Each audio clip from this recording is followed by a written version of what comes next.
السلام علیکم ورحمۃ اللہ وبرکاتہ۔ بغل کے بالوں کو ٹھیک اسی طریقے سے زیر ناف کے بالوں کو صاف کرنے کے تعلق سے کچھ 4-5 سوالات عام طور پر کیے جاتے ہیں،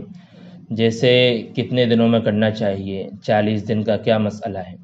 ایسے ہی کس چیز سے بال صاف کرنے چاہیے، کہاں سے کہاں تک صاف کرنے چاہیے،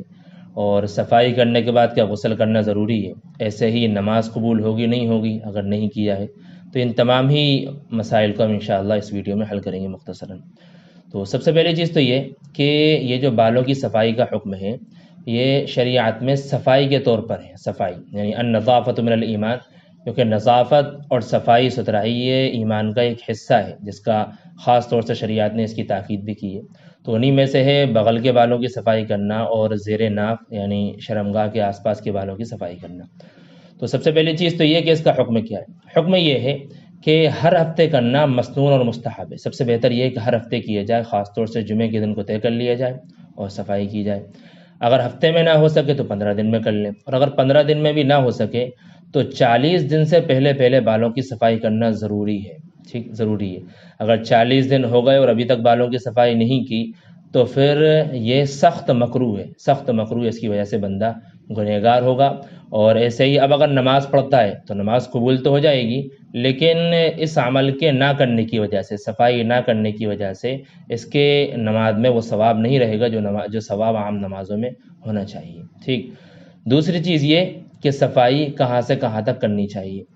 تو اس کے لیے آسان مثال ہے۔ بغل کا تو سمجھانے کی ضرورت ہے نہیں، صاف ہے، سب کچھ نظر آتا ہی ہے کہ جتنے بھی بال بڑے نظر آ رہے ہیں آپ ان کو صاف کر لیں۔ البتہ زیر ناف کا جو مسئلہ ہے آپ ہاتھ لگا کر کے چیک کر لیں، وہاں پر جو ہڈی شروع ہوتی ہے، نیچے ایک ہڈی شروع ہوتی ہے، وہاں سے لے کر کے تو نچلے حصے تک، پچھلے حصے تک، یعنی اس میں دونوں شرمگاہیں آ جائیں، کیونکہ اصل جو مقصد جو میں نے شروع میں بتایا صفائی ہے۔ تو آپ کو جہاں کہیں تلویز کا لگتا ہو کہ جہاں پر اگر بال لہ گئے تو پھر گندگی ہوگی، میل جمع ہوگا پسینہ وغیرہ کی وجہ سے، تو ان تمامی حصوں کو صاف کر لیے جائے۔ ایسے ہی ران کے جو حصے بالکل ملے ہوئے ہوتے ہیں شرمگاہ سے، کہ جہاں کی تلویز کا خطرہ ہوتا ہے کہ یہاں پر بھی گندگی باقی رہ سکتی ہے اور اس سے خلل پڑ سکتا ہے، تو اتنی جگہ کو بھی صاف کر لیا جائے، ٹھیک۔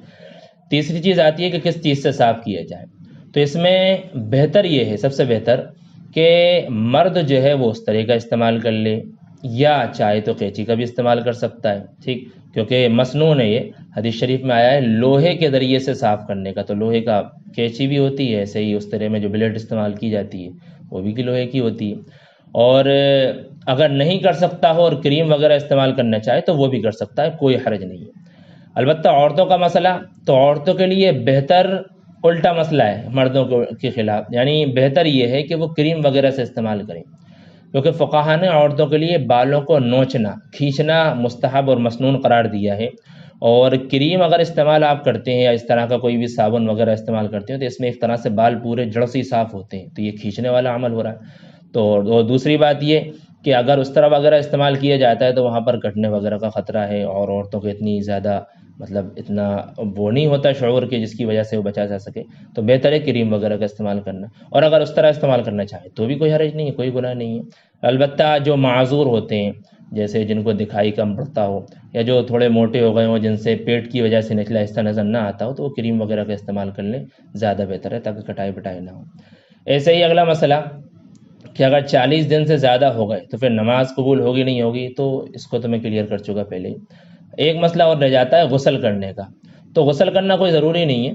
بہتر یہ ہے کہ آپ اس دن میں صفائی کریں جس دن آپ غسل کرنے والے ہوں، غسل سے پہلے کر لو، یہ زیادہ بہتر ہے تاکہ بالکل کلین اچھے سے صفائی ہو جائے۔ لیکن اگر آپ آڑے دن کرنا چاہیں اور اس کے بعد اگر غسل کرنا ہو تو غسل کرنا کوئی ضروری نہیں ہے، چاہے تو کر لیں، چاہے تو کوئی حرج نہیں۔